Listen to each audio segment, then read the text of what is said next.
All right, everyone.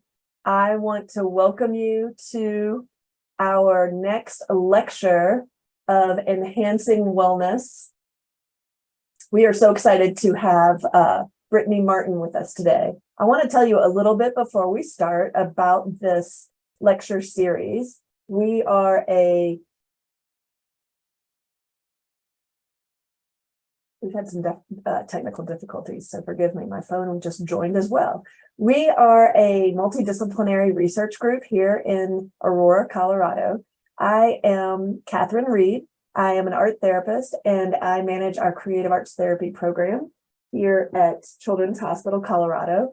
I am one of 3 partners in Coral's research dynamic team, and the other 2 partners include University of Colorado, Mark Moss specifically. He's our principal investigator for our research team, and the Lighthouse Writers Workshop, which is a local nonprofit here in Denver, Colorado, serving many populations across the Denver metro area.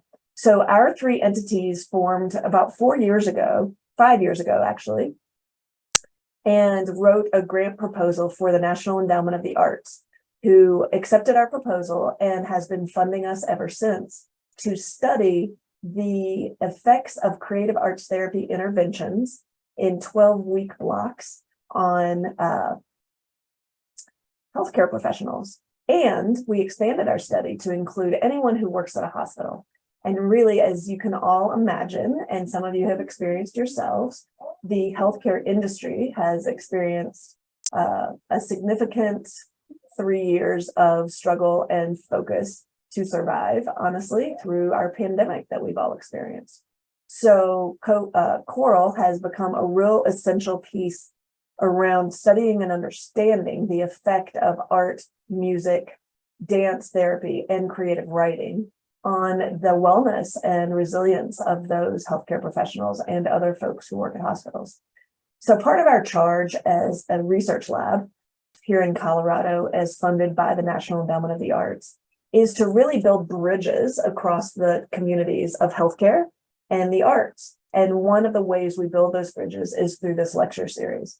So we're super excited today specifically to welcome Brittany Martin. She is an arts educator with a PhD in business strategy. Talk about building bridges. She is a tenured associate professor of education at the University of Calgary, and her portfolio includes classroom teaching, consulting services, and leadership roles, both managerial and research leadership. Her research investigates the relationships between the arts, the brain, and cognition through a transdisciplinary lens that draws on arts-based methodologies, psychometrics, and neuroscience, while also extending her frameworks on socially empowered learning, artistic intelligence, and brain smoothies. We're going to hear more about that, I think. Her arts-based exercise, the brain smoothies that promote mental health.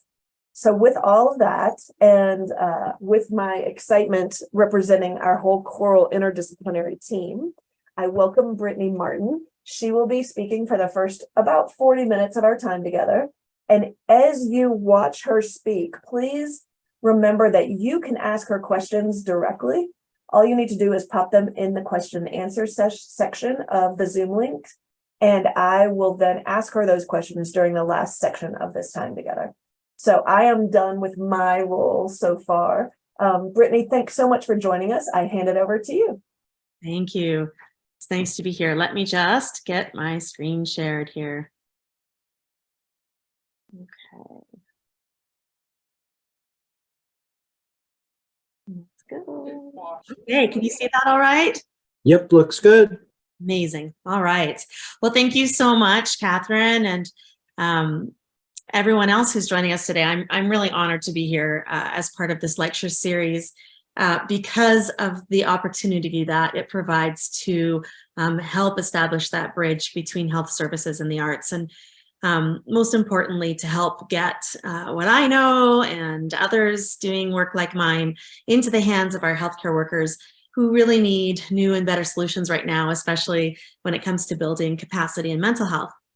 So I appreciate you being here and hope that you can help me spread the word about how art can help regulate healthy mental states.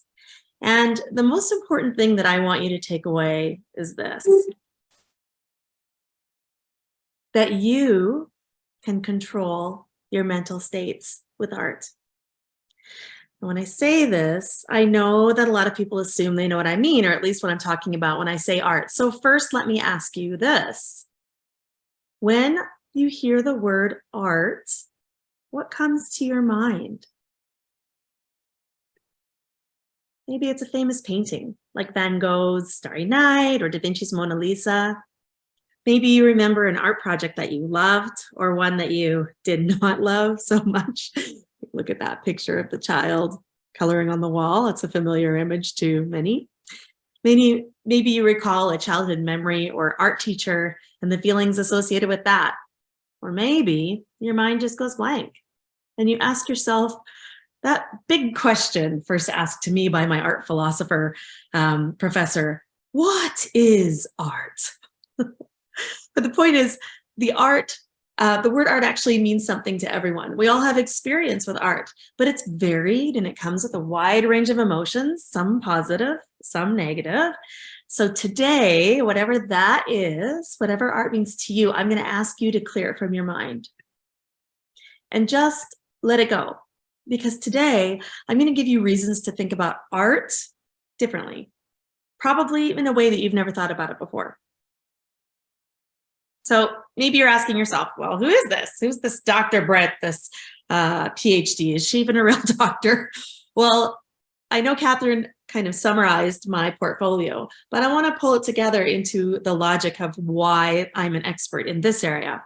First of all, I'm an arts teacher at heart with a bachelor's degree in arts education, expert in educational art and dance and drama and literature and music. So I've taught them all, actually preschool to PhD level, with over 25 years experience in school and working with teachers, where I also specialized in arts integration, using the arts to teach other subjects, like using dance in science or drama in social studies, or, as you're about to see, using art to teach wellness. And for a fun curveball, yes, my PhD is in business, where I learned how to design and apply studies in behavioral economics and cognitive psychometrics. So my role at the University of Calgary is transdisciplinary. I'm an associate professor at the School of Education. I'm also an associate member of the Hotchkiss Brain Institute and an associate member of the Matheson Center for Mental Health, Research, and Education. In short, I know a lot about the arts and psychology and the brain. So this is kind of the intersection where all of my different interdisciplinary knowledges meet. And I sit at this unique space of right at the middle of arts education, cognitive psychology, and neuroscience. And let me tell you, it's a tricky intersection of art and brain and mind, because the funding for studies in this area often have reviewers who come from arts education who are philosophically opposed to scientific metrics, or reviewers from psychology who don't like the immeasurables, fluffy, so-called lighter topics that can come from the arts. And what I have found is that neuroscience is that one space that seems to draw in people like me that are thinking of things in terms of arts education and the mind. And it's that new frontier where transdisciplinary questions can be asked, where there are opportunities for grants and research, specifically in the field of what's known as neuroaesthetics, which is looking at the neurology and the neuroscience of the arts and aesthetic experience. So my funding tends to come from experimental grants or atypical grants that look for that transdisciplinarity and for kind of that cutting edge mindset of pushing things in a new direction. And that's what I'm going to share with you today, especially the findings from our recent study on brain smoothies. So let's just pause here and address that elephant in the room. What are brain smoothies? Well, brain smoothies defined are art-based exercises that provide a mental rest, foster focus, and energize the mind. I'm going to say that again. They're art-based exercises that provide a mental rest, foster focus, and energize the mind. And I know I can't see you, but I'm going to ask you to raise your hand if you need more mental rest, focus, or energy in your life. I know I do. So I've taken all that I know from the research on the relationship between art, brain, and mind and blended it up into this Brain Smoothies program. It's not an art program. It's a wellness program taught through art.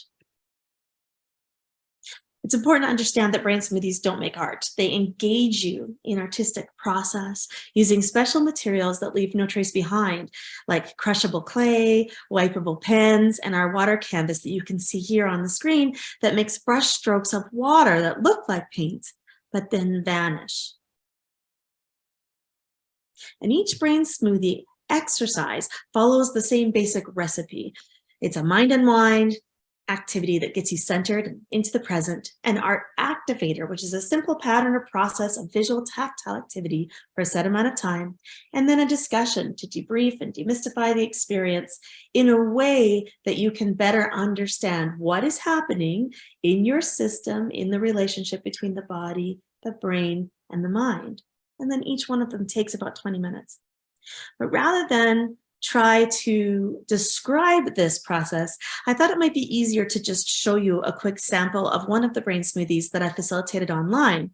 And as I said, each brain smoothie takes between 15 and 20 minutes. So this one I have sped up the time so that you can just see very quickly what happens. I'll warn you that because it's sped up, there are some slow swirling graphics in the background that actually are quite fast in this version. So if you feel dizzy, just close your eyes and the feeling should pass. But I want you to see especially what an art activator looks like. So imagine you just snuck into this session and you're seeing people have already done a mind unwind and they're relaxed and ready to go. And then they're about to enter into the art activator.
So sorry for that rapid stop. That gave you a really fast drive-by of what Brain Smoothies Art Activator looks like. But I want to also highlight that seeing that very simple circling circles art activator doesn't really give you an idea of what the Brain Smoothies program is, because there are so many other kinds of activators. We have Brain Smoothies for pairs, for groups, for kids, for school teachers and classes, for families. You can see one of the families at our science center engaging in a splat that exercise at the middle of the screen. Brain smoothies for pen and pencil with clay and other sculpting materials. And the important thing to understand is they all have that same underlying recipe for facilitation, but there are many different art activators that are designed to address different domains of mental health capacity. So why do I call them brain smoothies instead of art for wellness? Well, I call them this because they provide artistic inputs, just like essential nutrients for the brain. And that's why our tagline is art that feeds the mind. The idea is you don't just drink a smoothie and then say, okay, well, that felt good. I guess I'll never do that again, right? You drink a smoothie because your body needs those nutrients, but then it needs them again and again. And just like we need to nourish our body for it to work well and feel good on a regular basis, we also need to nourish the mind for it to work well and feel good. So I use this brain smoothies idea as a metaphor for people and teachers and schools and individuals in the mental health services to understand that in principle, the idea isn't just to learn the activity. You saw the circling circles art activator. It's not complicated. It's easy to do. But it's not about that. It's about the practice and regular use to get the benefits. Following the art activator is always a discussion and debrief. And that's really important because that's where the learning about self takes place for self-awareness and metacognition, or thinking about your thinking. Here's what I know as someone who sits at the intersection of arts, brain, and mind.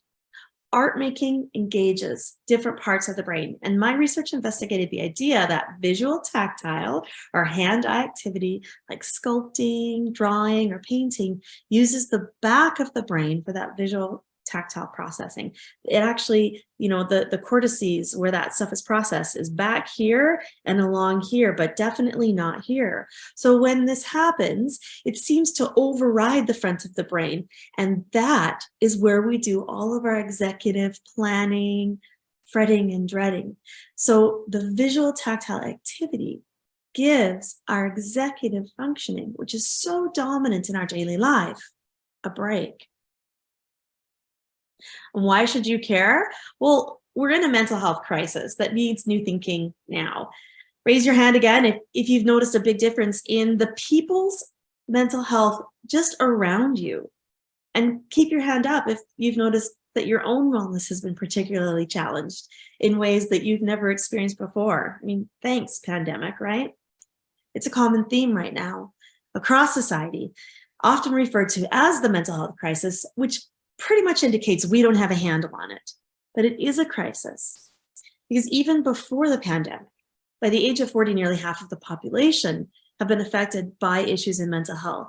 And healthcare workers, as you know, are particularly affected with measurable increases in depression, anxiety, PTSD, burnout, emotional exhaustion, and more. The research is just starting to catch up on what's really going on there. So I join others who suggest we really need to rethink how we approach mental health across the whole mental health continuum to move beyond our focus of diagnosis and treatment of mental illness on that far right red side of the continuum and really start to focus on prevention of mental illness and promotion of mental health on the left side. And I say this because the field of psychology has done a really good job addressing this continuum on the right. And it especially in terms of explaining the mind and mental processes. But in fact, we're still in this crisis and one that seems to be intensifying. So as an art teacher with a PhD in business, I can tell you there are answers in other fields that deserve attention. So rather than just describe my study and our findings, what I thought I'd do is share a video with you from Brain Smoothies. And this video summarizes how we're looking at mental health differently in my lab and how this cutting edge research informs the Brain Smoothies program.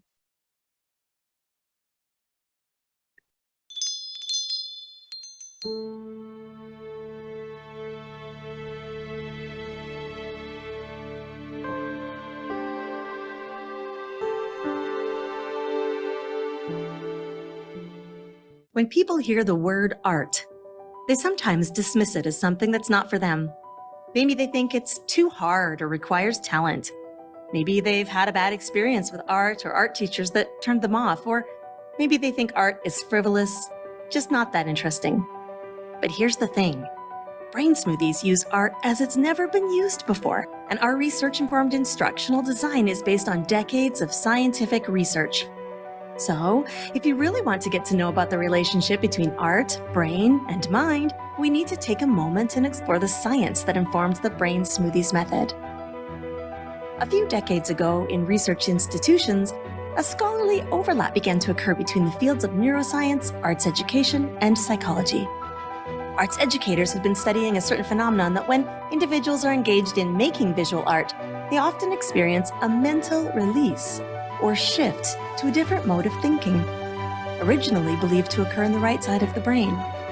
This right-brained shift, or R mode, has been embraced by artists and educators who recognize that visual art is a mechanism for this perceivable mental shift, and that when this happens, our brains behave very differently.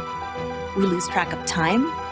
We think holistically, considering things as they relate to each other in a big picture rather than in pieces, and we have intense focus in a way that creative ideas can emerge. Much of this work was informed by Nobel Prize winner Dr. Roger Sperry, who studied the functions of the left and right brain hemispheres. Then, arts education scholar Dr. Betty Edwards made the connection that different parts of the brain are activated by visual art processes when the shift to R mode occurs. Dr. Edwards described the brain as having two ways to perceive and process. One, verbal and analytic, which she attributed to the left side of the brain, and the other, visual and perceptual, which she attributed to the right. Today, modern brain imaging has moved us beyond the simplistic left-right models of the past, and yet there's still much to be explored, especially this notable power of visual process to cause a mental shift. Around the same time Dr. Edwards was studying art and brain, similar observations were taking place at Stanford University by psychologists studying art and mind. Professor Mihai Csikszentmihalyi was studying happiness, and specifically happiness at work. Dr. Csikszentmihalyi was intrigued by how artists seemed to be able to work hard all day, completely absorbed in what they were doing, and yet emerge from that work feeling refreshed. Unlike the typical experience of a workday by the general population, coming home exhausted and needing a break, something that many of us can relate to, Csikszentmihalyi noticed that the artists experienced a mental shift similar to the one Edwards described, where they would lose track of time and be completely and fully engaged in their work, only to emerge from that work feeling mentally energized. After hours of work, they didn't need a break. They felt renewed. For these artists, something about the process of making art created the conditions for intense focus, but more importantly, it provided a mental retreat, a reward in and of itself. In interviews, artists and others referred to this experience as being in the flow, which Csikszentmihalyi simplified into the concept that we know as flow today. What's important here is that there have since been decades of studies on the phenomenon of flow as an optimal experience for focus, motivation, and attention. It's a well-accepted construct in the field of psychology, first observed in artists. When individuals are able to access a flow state, they enjoy a very positive mental experience described as a sense of ecstasy and at the same time, serenity. Did you get that? A sense of ecstasy and at the same time, serenity. In a world where mental burnout is a constant issue, being able to learn how to access a flow state could have a substantial impact on mental health in schools, in the workplace, in your life. So pulling all the science together, we learned that engaging in visual art processes can create a shift into a different mode of thinking, and we understand the experience of that shift, which can include the optimal state of flow. We pull it all together into a pedagogical method centered on visual art process that provides a rest from the overused part of our brain and activates typically underused parts of the brain to access this very special, very sophisticated, yet readily accessible mental state. This not only provides relief from dominant thoughts, but also refreshes and focuses and revitalizes the mind. The cool thing is, we all have this in us. We just don't use it. I know I need a little more rest, focus, and energy. Don't you?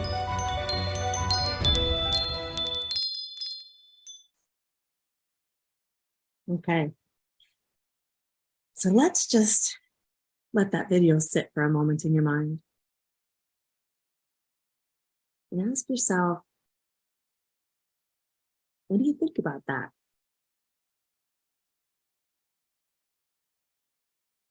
Was there anything in it that you didn't expect or that you learned? And what do you wonder? As you can see from the video, flow is an important positive mental state. And our research is focused on finding ways to access it.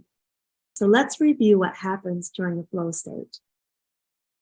A flow state is the ultimate state of engagement. You're completely absorbed and super focused to the point of losing track of time. During a flow state, you have a sense of ecstasy, being outside of reality, where you experience an inner clarity that you know what to do and how to do it during the task. You're confident, you have a sense that you have what it takes. A sense of serenity at the same time occurs where you have no worries about oneself. There's no anxiety, there's no stress. You're feeling serene. And you also feel intrinsically motivated, but the activity that's gotten you into that state is its own reward.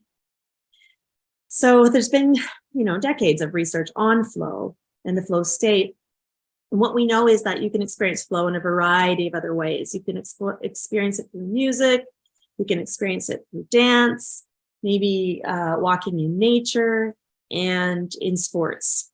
Maybe you play an instrument and you know what that feels like to have your hands just take over as you're playing and you're not thinking about it and you're just, so refreshed at the end of playing that song. Or maybe you've played a sport where, you get the ball or the puck, you're in Canada, or whatever that sport is, and you head toward the net and you know where your teammates are on the field or on the rink on the court, you know where everyone is. Everything is holistically processed as you work together towards that goal. And then you're always so surprised that the time went by so quickly. It's possible you were in a flow state. So our research project focused on capturing data on flow and whether or not we could actually measure it as an outcome of artistic process. And we also wanted to measure the effect it had on our participants over time in terms of their mental health. So we designed this research program looking to measure float and mental health capacity, and then also another construct that we call, flow, and then another construct that we call float. Or mental floating, which is something that we were suggesting happens before a flow state. This model that you see here on the screen represents the phases of the project as they were designed in collaboration with Alberta Health Services in their mental health capacity building program. So this is an initiative right now in Alberta with over 85 sites across the province of mental health service providers who are health service employees working in collaboration with schools and community to help work on building mental health capacity across the province. And so if you look at this little triangle that I've created, the first phase is at the top where we wanted to work with the health service providers as participants in the study. And then the second phase was designed to be with teachers, hundreds of teachers in the program. And then the third phase was working with thousands of students across the province. So there was this beautiful scalable model designed to make a social impact by getting this cutting edge knowledge about brain smoothies, what we knew to date, into schools, and then also studying it in a way that we could, turn over that knowledge quickly and get it back into community again. And then this guy shows up. And with the pandemic, our entire research project came to a halt because, as you know, health services were overwhelmed. The mental health services especially were overwhelmed with the rapid increase in mental health needs across the communities. And then at the same time, our teachers were just trying to keep the lights on, trying to keep students learning online. And we just had to push pause on everything, but not before we gathered some important data. So during the lockdowns, we were still able to gather data with 104 mental health service providers. We ran 5 daily sessions of 20 minutes each, using that visual tactile process of brain smoothies that included the debrief. And before we did before and after surveys using a 48 item survey before the program and after the program. And what's important here is that we designed a new 27-item scale that measures the effect of programs on mental health capacity. And we're very excited to say that it was based on the research-informed framework by Alberta Health Services that they use for their program. And then also, because we designed the scale as part of our publication, we made the scale readily available. So it's in an open source journal, the Canadian Journal of Education, for anyone who wants to use a scale measuring the effects of arts-based programs on mental health capacity. And you can see that the citation is there if you're interested. What we learned in this research project is that you can absolutely access flow with art when the activity is designed in a specific way.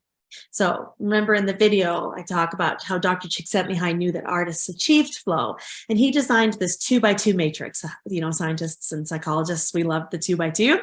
And this was based on a relationship between challenge and skill. You can see it here on your screen.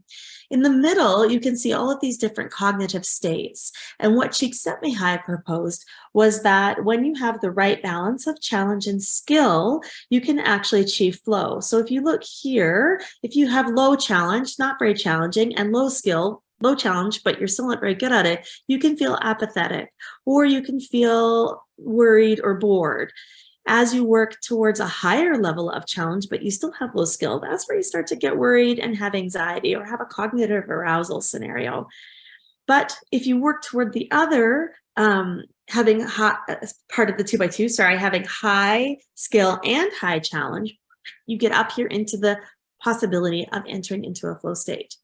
And it's a beautiful way to explain things, but the challenge with it is it's a hard thing for teachers or mental health service providers to design a solution that can be customized by individuals' challenge and skill levels, because it's such a specific thing. So what we proposed was a revision to this, looking at the same cognitive states, but changing the 2x2 so that we were comparing different levels of visual tactile activity in relation to how long you do it. And we weren't sure what that sweet spot was yet of how long to do it. We just knew that if you were just doing the visual tactile activity, but your mind had not engaged yet, you were just kind of going through the motions and not enough time had passed, what we were seeing in people was either a sense of apathy or boredom, where the mind is saying, okay, this is boring, this is easy, I've got this, we're making circles.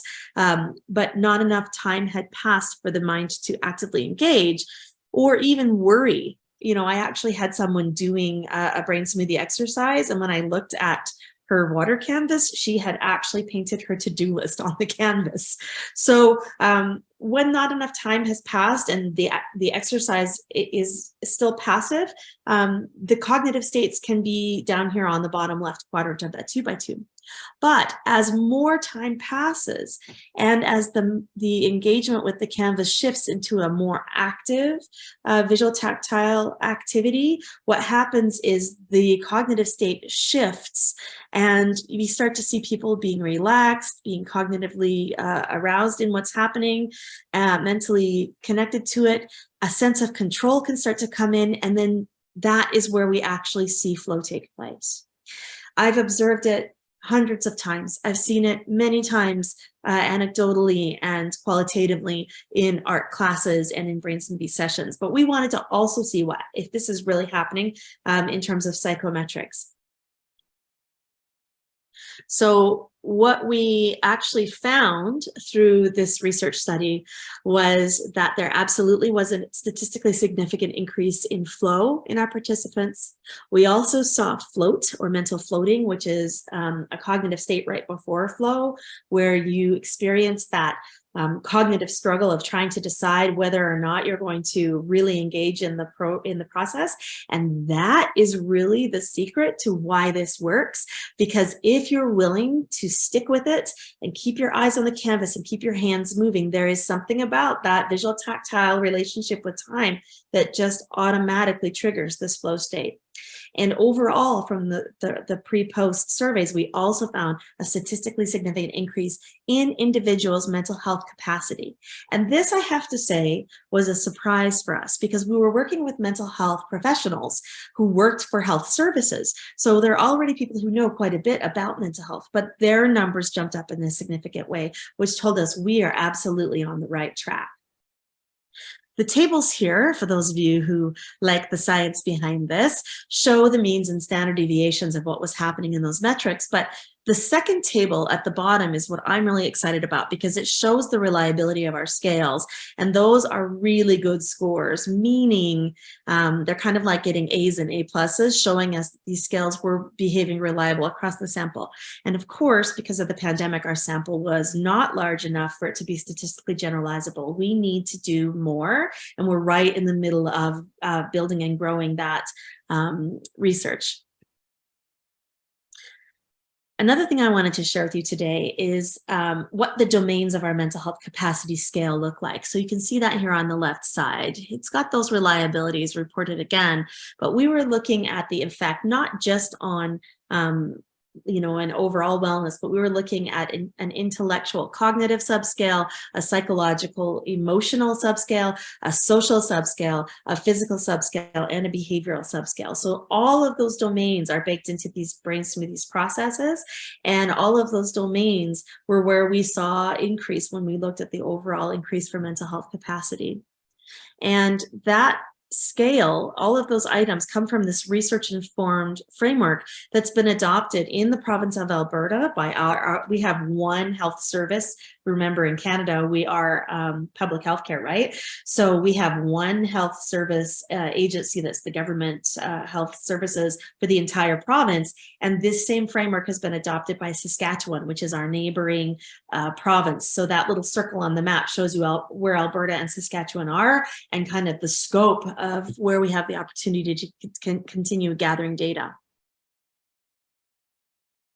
So what's next? Well, in addition to the psychometrics, I am fascinated with the opportunity to gather and collect neuroscientific data as part of this, because our hypotheses are not just on psychological processes and perceptions that are happening, but they're also connected specifically to the biophysical effects that are happening in the brain in response to the visual tactile stimuli.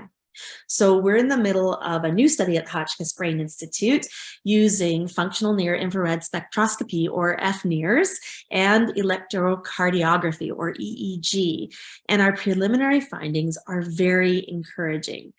We are hoping to find neuro partners to keep this going. So if that's you, if you're watching this and you're thinking, ooh, we could use brain smoothies in our lab and study this, come find me. Our preliminary findings are seeing that there is that deactivation in the prefrontal cortex, the front of the brain where that executive function takes place. We're seeing that there are increases in power to the other cortices, and we have specifically seen EEG pulsing fluctuations during flow that resemble deep meditation. So what we know is that we can use art to trigger a meditative state. And this is huge for brain smoothies and for community who want to use this kind of work, because a lot of times the meditation research and or practices are connected to spiritual practices or have roots that come from religion. And this is not about that at all. This is just a meditative state that is induced by art. So it's a secular form of meditation, which can be very important when you're talking about how to apply it in a public school system or healthcare system. So I wanted to show you what this looks like. When we had these, the FNIRS connected to one of our participants in our lab, this is just from the T7. This is just one of the images that resulted, and this is from the front right side of the brain. But what I wanted you to see is how this looks in real time, because the research assistant who was working on this at the time had never seen patterns like this and was like, shocked when he saw the brain start to change in response to the art. So the participant was sitting and doing a brain smoothie, and there are certain cues that I can see that kind of trigger when a flow state is starting: a change in behavior, a change in the way they're interacting with the canvas, a change in their expression. It's just, there's a set of things that we know anecdotally look like flow. So we were using that as a time marker. And if you look here on this image, you can see across the board, if you imagine reading this like time, these are the brain waves that are happening, and you can actually see them, imagine them like rolling waves. Well, when you're reading something like this, you look at the colors to see what power level is happening, what kinds of brain waves are happening. So if you see the bright red, if you look here, there's a legend on the side. The bright red is a gamma wave, and those are like the highest power wave. Those are the waves that we see when you have an aha moment or a creative moment.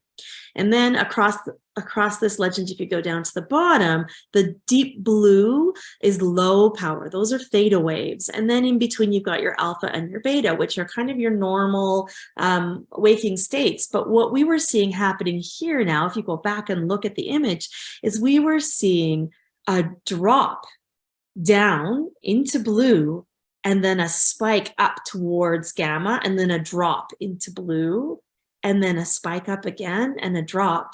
And then all of this kind of orange and teal color is actually what ecstasy and serenity look like when they happen together in real time. And then you see these big gamma spikes.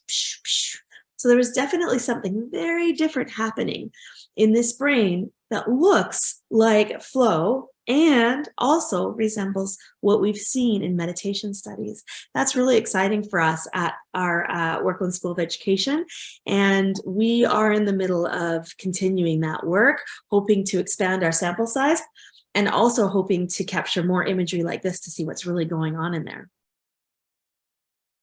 So if there's anything I'd like you to take away from this today, it's this. The mental shift between states, called float, occurs right before flow. Knowing that can be very powerful, because once you experience it and know what it feels like, then when you experience it again, you can recognize that, and it can actually help you control whether or not you stick with what you're doing and enter into flow or not. We're talking about master self-regulation here. And that is a really hard thing to teach. It's a really hard thing to design for, but we've got it here in these processes. The second point is that visual art exercises can trigger healthy mental states. We absolutely have the data that shows it happens. And knowing this then helps people like art therapists and others who are addressing those, the other side of the continuum, not just in terms of prevention and promotion, but also in intervening, because we know that it's a means to get to those healthy mental states. And that regular use of brain smoothies can actually help build mental health capacity. Our science shows this. Our research is, peer-reviewed and published in a top education journal here in Canada. And what's really important to understand about that is, because of my vested interest in brain smoothies and what's happening with that, our research team had very rigorous ethics protocols, and I never had anything to do with the raw data. I only ever saw the data as it was analyzed after. And that's to make sure that we had that ethical stamp of approval, similar to RBI in the States. Overall, what matters then is that you can control your mental states with art. And this is not art that you knew before this session. It's art that we all need based on scientific evidence. Not only that it's good for us, but that it can be an essential tool for building healthy minds, a practice everyone deserves and everyone should have access to, not just the talented, interested, or privileged. It's something that should be part of an equitable public education and part of employee benefits. And so I hope that you can take that message with you and help me spread the word. And I think we're ready for questions. Thank you.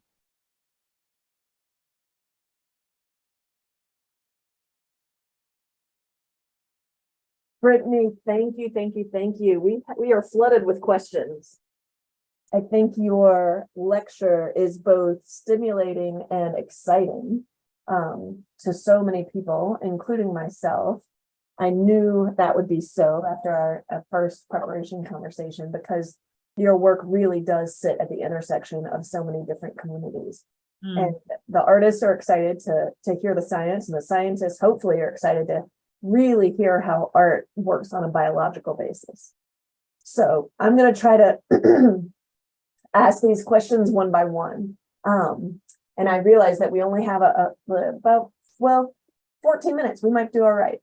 So first question, you mentioned online brain smoothies. Is there a place or a way to access these exercises, or a way to sign up for the brain smoothies study that you mentioned?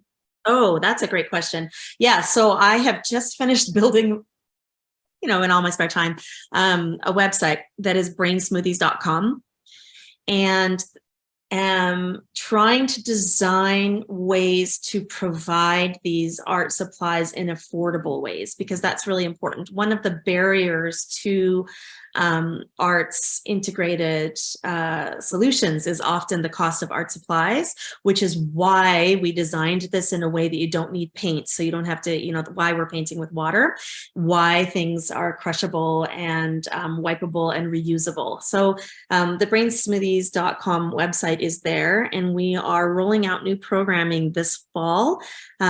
We're offering different workshops, different PD opportunities. There's a recipe book in there for people who want to just learn how to facilitate the recipes. And there's a new one actually coming down the pipe. The one that's there is a limited edition because there are not a lot of copies of it left, but there are 10 different facilitations in there that are for individuals, for pairs, and for whole classes or whole groups too. And then as part of that website, we're also hoping to create memberships so that we can put things like the video that you just watched up on the website and other tools. We have other videos, facilitation videos that people can just access. So that is in the middle of being built right now, and everything should be ready to go by the fall. And we're just building it in stages. So if anybody wants to, provide feedback to us too as part of that, we're happy to have that as well. Beautiful, because that was the next question. People love the video as well. So that access would be great. So this is your website, www.brainsmoothies.com. Thank you for that. And if you would like, Brittany, you could stop sharing now so that we could see you Great. full screen, which would be wonderful. Okay, next question. I noticed the intersections of art, mind, and brain. Have you considered adding the intersection of spirit or spirituality? That's such a great question. Mm-hmm. A lot of the research that has informed the process to date, or my personal understanding, it can be connected into studies of spirituality, and not necessarily religious spirituality, but just that aspect that seems to come from the soul, the spirit, however people want to describe it. And sometimes it's religious based and sometimes it's not. Okay. I have not connected our research in that way, mostly because what I'm doing is kind of trying to flip the script away from the way that it's typically talked about in the art world, where that's a common conversation, and kind of being that Rosetta Stone for the scientists who want the hard science of what is happening. Do I think that there's possibility to look at that and also study those kinds of things? I don't think we should split it out, but we haven't looked at it in that way yet. And that's because most of what I'm doing is connected to ways that we can apply it in the public education system and public healthcare system here in Canada and abroad. So not yet. It's an interesting question. I love that answer, because it really does feel like the evolution of the process, the evolution of our scientific and kind of cultural awareness of the way art functions within the brain and within the spirit, really, because those of us who make art at the same time, it is very spiritual, right? And I think that's the only way we've known how to talk about it. Right. I think that because I know what you're saying when you say that, and in the art circles we know, but there are also people who will immediately be turned off by the idea because we're using that framework. So I think I'm not suggesting at all that we we negate that. I'm not suggesting that we don't talk about it, but I am suggesting that we understand it in a way that's more relatable to everyone if we want to see this get kind of a mainstream hold. And I think that neuroscience and the neuroaesthetics movement especially is going to allow us to explore that sensory experience in a way that can honor what we know through spirituality understandings, but in a way that can be more accessible to everyone, even people who are uncomfortable with those frameworks. Yeah.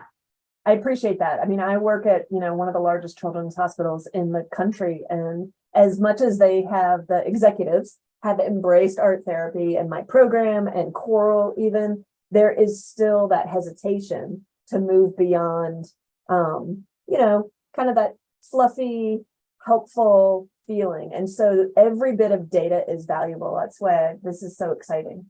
Okay. Well, and if I can just follow up on that, it's the idea too of, I don't think it's about ignoring that side of what's happening. I think it's just about finding new ways where we can talk about it and help people experience it. Because often in a brain smoothie session, people who are critics who don't think this will happen, once they experience it, they're like, oh, I get it.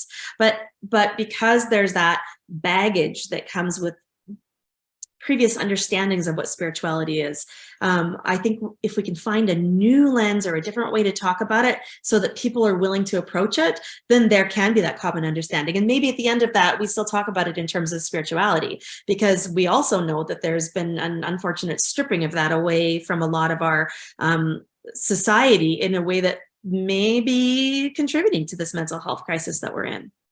Very, very possible. All right, now it's coming down to me deciding what to ask, because we have so many great questions. So everyone who's sending them, thank you for that. Let's see. Were there differences in results related to the cultural diversity of the people using the brain smoothies in your data set? Yeah, that's not something that we'll know until our sample is bigger, because right now, the data that we had, we were looking mostly, I would say the data is not rich enough for that kind of cultural analysis, especially in terms of diversity. Part of that is where we are in Canada and where our participants were coming in from.